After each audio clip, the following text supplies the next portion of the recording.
আমি প্রতিদিন সকালে উঠে আগে ছাদে যাই, তারপরে গিয়ে মাছেদের কাছে যাই, তাদের খাবার দিই, আর মাছে ছুটে চলে আসে খাবার খেতে।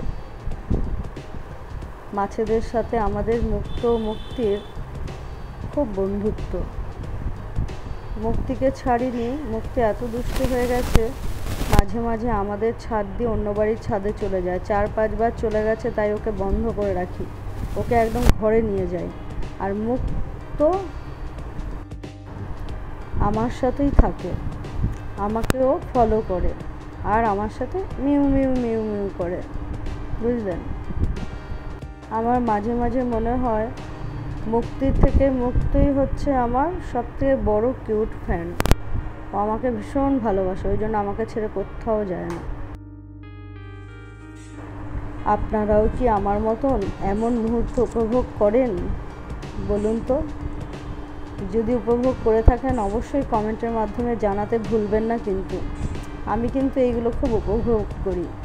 আমার প্রথমে ছাদে এসে মাছের বেডের কাছে যাওয়া, তাদের খাবার দেওয়া, মুক্তিকে ছাড়া, আমার ঘুঘু পাখি আছে তাকে খাবার দেয়া, আমার গাছপালা আছে তাকে খাবার দেয়া, এইগুলো হচ্ছে আমার সকালবেলার কাজ। যদি না করতে পারি না, আমার মাথা খারাপ হয়ে যায়।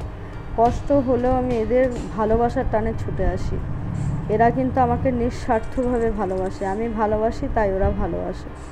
দেখুন কত রকম মাছ, সাদা কালো সব রকম মেশানো, তারপরে কমলা রঙের। এই মাছটার নাম হচ্ছে মলি মাছ। আর গোল্ড ফিশও ছিল আমার আর একটা বেডে, সেগুলো তুলে ফেলে দিয়েছি, কারণ যত্ন বেশি করতে পারি না তো, তাই একটা বেড বন্ধ করে মাছগুলোকে আমি আমার ননদের বাড়ি পৌঁছে দিয়েছি। ওখানেই ওরা ভালো আছে। কিছুদিন আগে অ্যাকোরিয়ামের একটা ভিডিও দিয়েছিলাম, দেখলেন? তোর মধ্যে আছে। আর এই দেখুন মুক্তকে, দেখুন আমার প্রিয় মুক্ত। ও ঘরে আটকে আছে তো মুক্তি, ওখান থেকে ম্যাও ম্যাও করছে, আর এ বারবার শুধু ওইদিকে তাকাচ্ছে। এই ছোট্ট ছোট্ট দৃশ্যগুলো অনুভব করতে খুব ভালো লাগে, খুব ভালো লাগে। আমারও পরানো যাহা চায়, এই মুক্তি পাই, এই সবুজ বাগান তাই, আমারও পরানো যাহা চায়। সব সময় আমার পরাণ চায় এদের সাথে খেলতে, এদের সাথে ঘুরতে, এদের সাথে কথা বলতে, এদের সাথে ছবি তুলতে।